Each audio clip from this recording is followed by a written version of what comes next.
You know, I've been walking around and around this piece of artwork that I found here, trying to find the best angle to capture it. And I think this is it, but there's still one or two challenges to get a nice clean shot of it.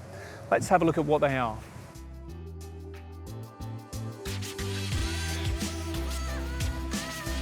So, as usual, let's just point the camera at the subject and see what we see and build from there.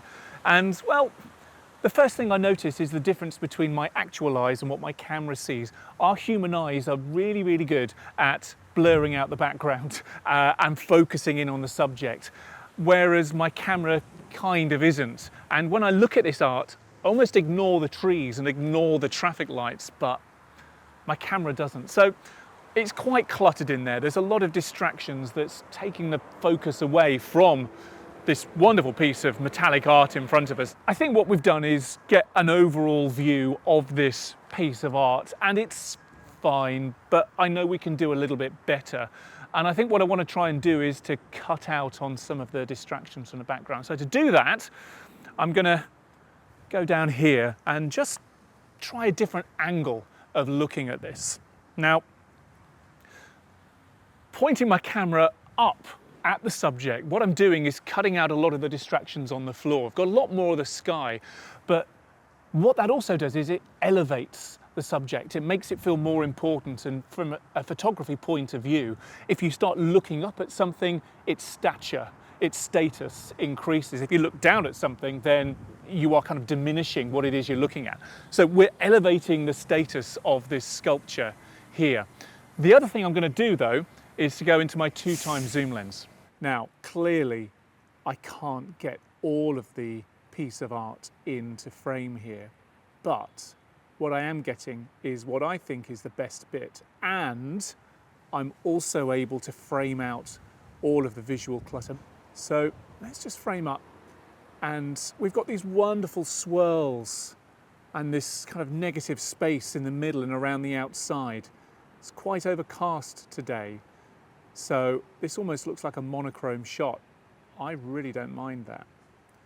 The only bit of the background that I am getting are the railings on the right-hand side, the only straight lines in this entire composition. And, well, I can try and frame those out, but maybe just that little bit of a tease would be interesting. I don't know, we'll see when we review the shots in a minute, but for now, that's quite exciting.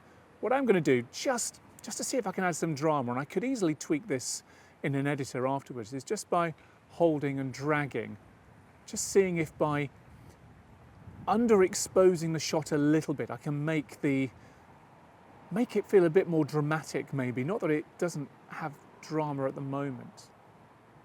Yeah, maybe, we'll see. And what happens if I go the other way, just by holding and swiping up? You see that little sunshine on the screen there.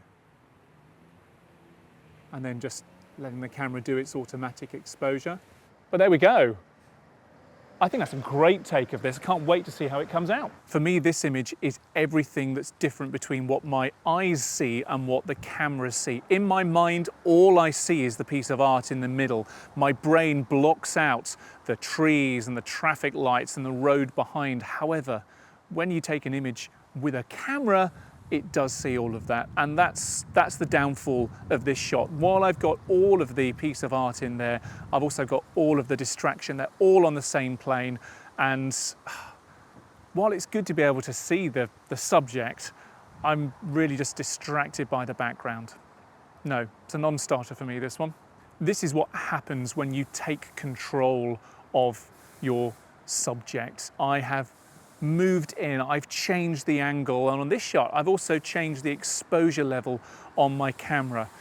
Look at how I've been able to remove all of the visual clutter, none of the trees, none of the traffic lights. This could be anywhere, some ethereal world apart from just these too little, the only straight lines in the entire image. There's a bit of whimsy I rather like, but look at the drama here. It's a high contrast image, and I rode the exposure, I pulled down on the exposure just to accent the darks even more, and I think that's a really moody take of this sculpture.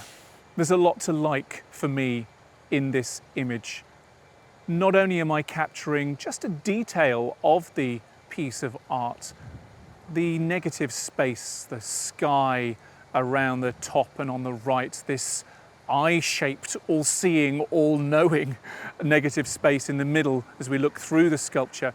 We've got the swooping, curving lines leading my eyes on a journey, just a hint of those straight lines in the bottom. That's all great from a compositional point of view, but from an exposure point of view, and this is the camera's automatic exposure, it's actually my favorite of the ones that I've taken, you can also start to see some of the textures on the metalwork, how it's been created, how it's been machined. It adds an extra layer of interest, again, all leading the viewer's eyes towards the center of this image.